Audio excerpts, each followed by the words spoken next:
The late afternoon sun cast long shadows across the worn linoleum floor of Hayes & Son Veterinary Services, though the "and Son" part of the sign outside was faded, almost illegible, a relic of a time long past. Dr. Arthur Hayes, a man whose silver hair and gentle hands spoke of decades spent mending the hurts of the animal kingdom, meticulously cleaned his instruments. His movements were economical, precise, honed by years of practice. The clinic was quiet, save for the hum of the old refrigerator storing vaccines and the rhythmic tick-tock of a grandfather clock in the waiting room, a sound that seemed to measure out Arthur's solitary hours. He had just finished with Mrs. Periwinkle's prize-winning poodle, Fifi, whose ailment was more a case of overindulgence than any real sickness. Mrs. Periwinkle, all Chanel and anxieties, had paid a hefty sum for what amounted to dietary advice and a vitamin shot. Arthur had listened patiently, offered his counsel with the same gravity he would a life-threatening condition, but a familiar weariness settled in his shoulders as she swept out, leaving behind the faint scent of expensive perfume. He glanced towards a small, slightly dusty frame on the corner of his desk, a faded photograph of a woman with a kind smile and a small, scruffy terrier at her feet. He picked it up, his thumb gently brushing over the glass, a fleeting shadow crossing his face before he carefully set it back down. The clinic felt emptier in these moments. He sighed softly, the sound absorbed by the sterile quiet. He was competent, respected, but the daily parade of pampered pets and their affluent owners often left him feeling disconnected, a skilled mechanic rather than a healer of hearts. He often wondered if the spark that had once driven him had dimmed to a mere flicker. What difference was he truly making anymore, beyond easing the anxieties of the wealthy? Dr. Arthur Hayes methodically completed his end-of-day routine. He wiped down the stainless steel examination table one last time, the cool metal reflecting the dimming light from the window. Each instrument was returned to its designated spot, a place for everything and everything in its place, a small order he imposed on a world that often felt chaotic. He switched off the main lights, leaving only a small safety lamp glowing near the reception desk. The click of the lock as he secured the front door echoed in the empty street, a sound that punctuated the end of another day, much like all the others. His walk home was short, through quiet tree-lined streets where families were settling in for the evening. Laughter and the clatter of dinner plates drifted from open windows, sounds that Arthur registered with a distant sort of observation, like a naturalist noting the habits of a species to which he did not belong. He lived alone in a modest house, the one he had once shared with Martha, the woman in the photograph. Her presence lingered in the scent of old books they had collected, in the slightly faded chintz armchair she had loved, now draped with a knitted throw to protect it from the sun. Supper was a simple affair, often eaten while standing at the kitchen counter, or sometimes with a medical journal propped open on the small table set for one. Tonight, it was a bowl of soup, its warmth doing little to dispel the chill that seemed to reside deep within him. He washed his single bowl, his single spoon, the silence of the house pressing in. Later he sat in the living room, not in Martha's chair, but in his own, stiffer one. He didn't turn on the television. Instead, he picked up a well-worn copy of All Creatures Great and Small, but the pages remained unturned for a long while. His gaze drifted back to the mantelpiece, where another, smaller photo of Martha stood, her smile vibrant, her eyes full of a light he hadn't seen reflected in his own for many years. It wasn't just loneliness he felt. It was a deeper, more profound sense of something missing, a purpose that had lost its sharpest edge since she'd been gone. The clinic, his work, it was a routine, a skill, but the joy, the shared passion they once had for it, felt like a distant echo. He often wondered if he was simply going through the motions, a capable veterinarian, yes, but a man slowly fading, much like the "and Son" on his clinic sign. A sudden violent clap of thunder startled Arthur from his reverie, rattling the window panes. Rain, which had been a distant threat all evening, now lashed against the glass with furious intensity. He rose and peered out. The streetlights reflected on the slick, dark pavement, and the wind howled like a mournful beast. Just as he was about to draw the curtains, a frantic, desperate banging on his clinic door, audible even over the storm, cut through the night. He paused, surprised. The clinic was clearly closed, the lights off. Who would be out in this weather, seeking him at this hour? A sense of unease mixed with a flicker of his old veterinary instinct propelled him back out into the storm. He fumbled with his keys, the wind whipping his coat around him as he unlocked the clinic door. There, huddled on the doorstep, drenched and shivering, was a small girl, no older than 8 or 9. Her clothes were thin and soaked through, her dark hair plastered to her forehead. In her arms, clutched tightly to her chest, was a sodden cardboard box from which emanated a series of faint, distressed mews. "Please," she choked out, her voice barely a whisper above the wind and rain, her teeth chattering. "Please, mister, you have to help them." Her eyes, wide and frightened, pleaded with an intensity that pierced through Arthur's weariness. He quickly ushered her inside, the warmth of the clinic a stark contrast to the tempestuous night. "Come in, child, come in. You'll catch your death out there."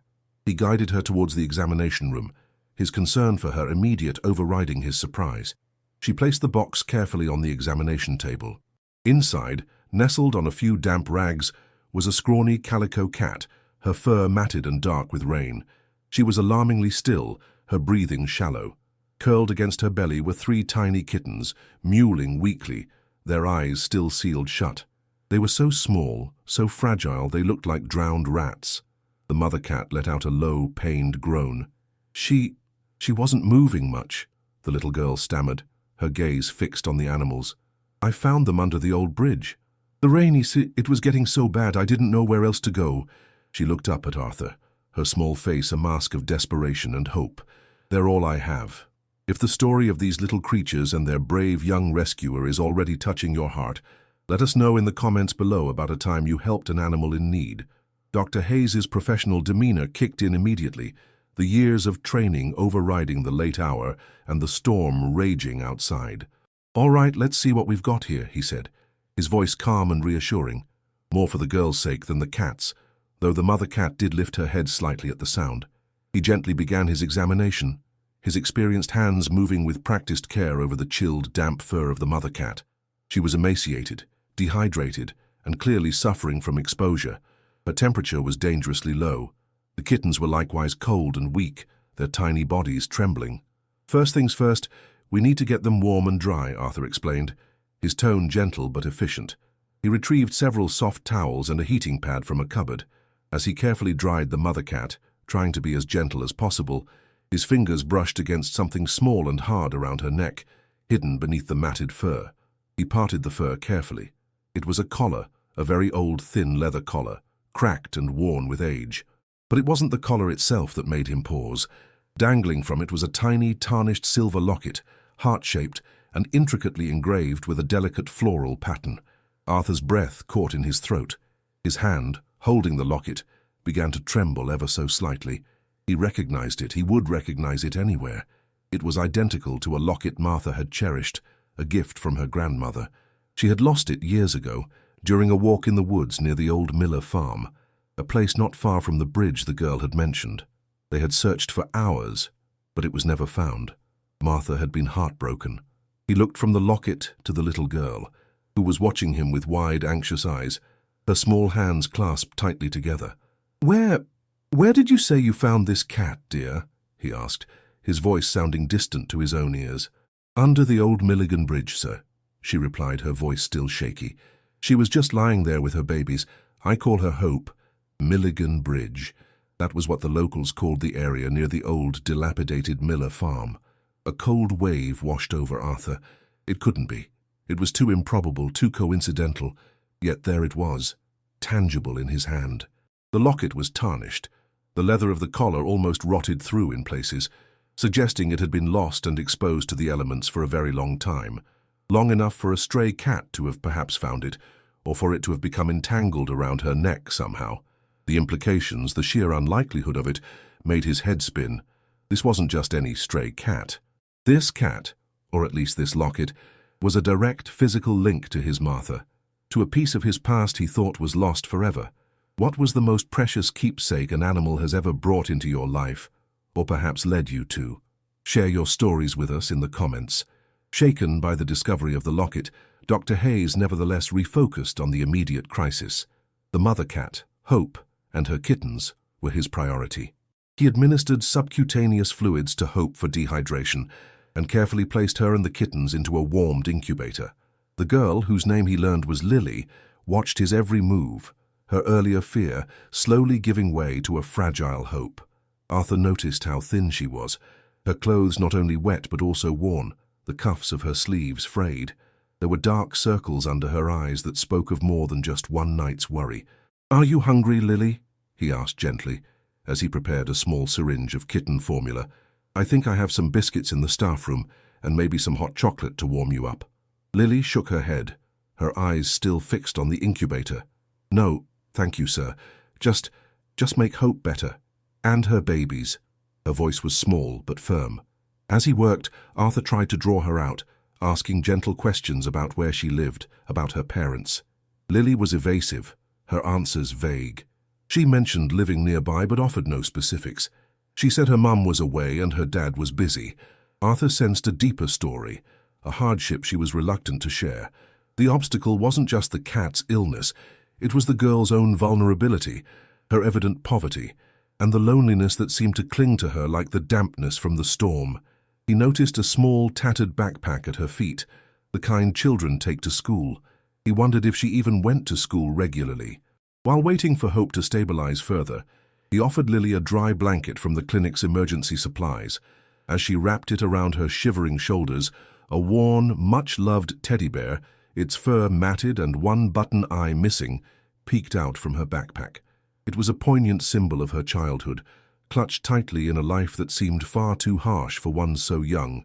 "Hope is a good mother," Lily whispered, her cheek pressed against the incubator glass. "She always finds food for her babies, even when it's hard. She's strong like you have to be."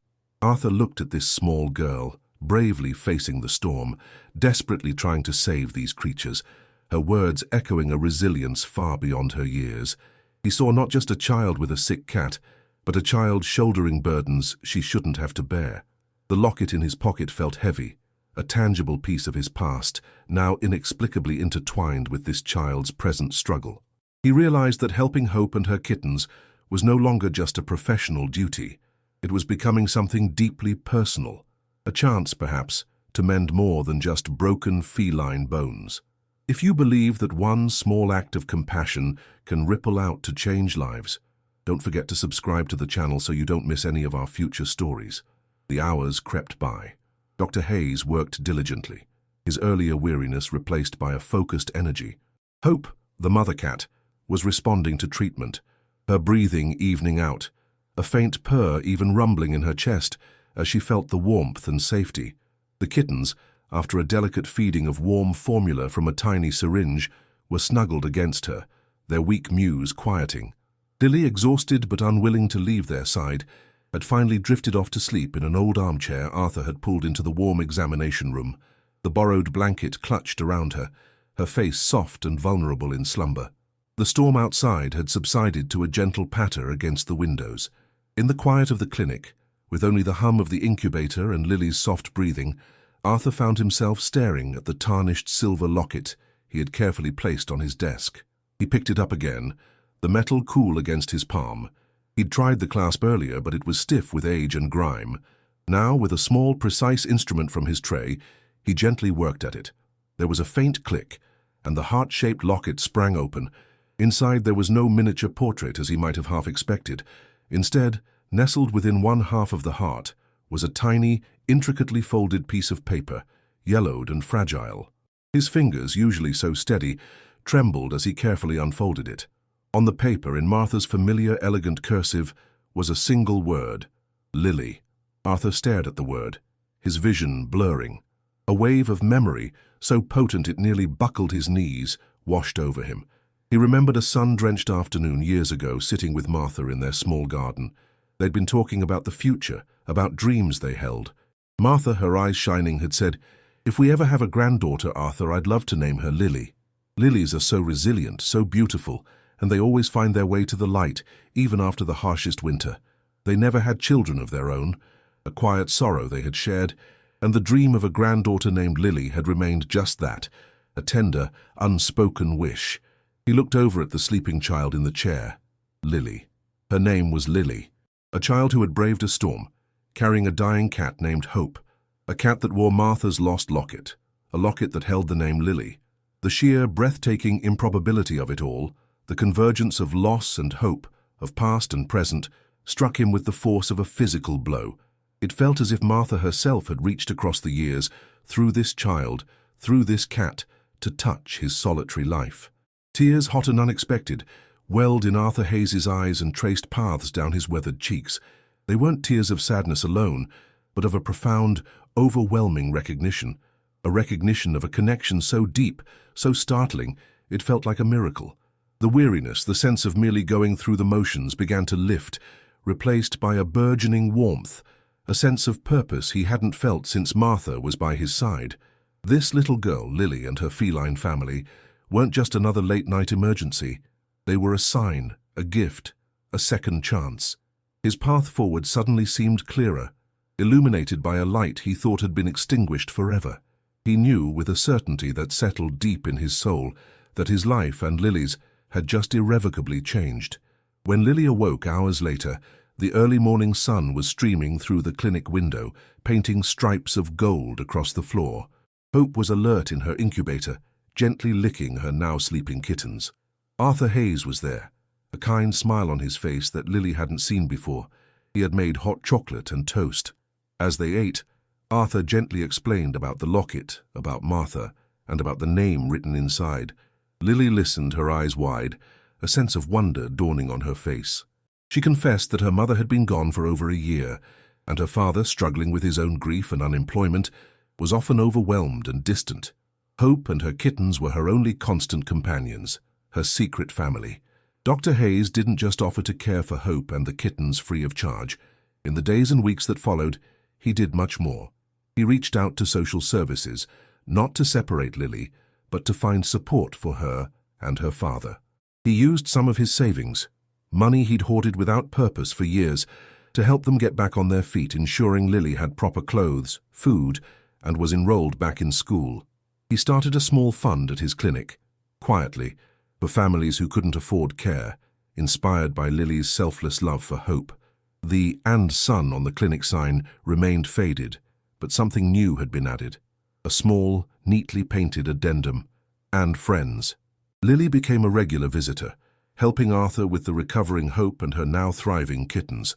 She'd do her homework in the waiting room, the rhythmic tick-tock of the grandfather clock no longer measuring out solitary hours for Arthur, but the gentle rhythm of a new, unexpected family.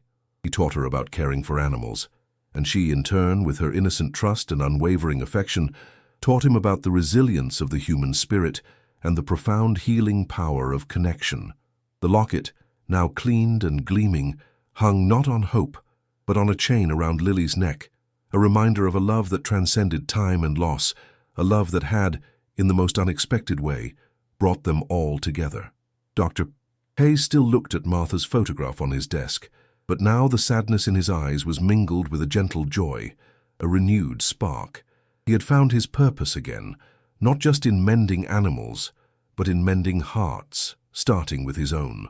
What's the biggest lesson your pet has ever taught you about love or resilience? Share your thoughts with us in the comments below. We'd love to read them. And if this story warmed your heart, how about sharing this video with a friend who loves animals as much as we do? Let's spread this wave of kindness.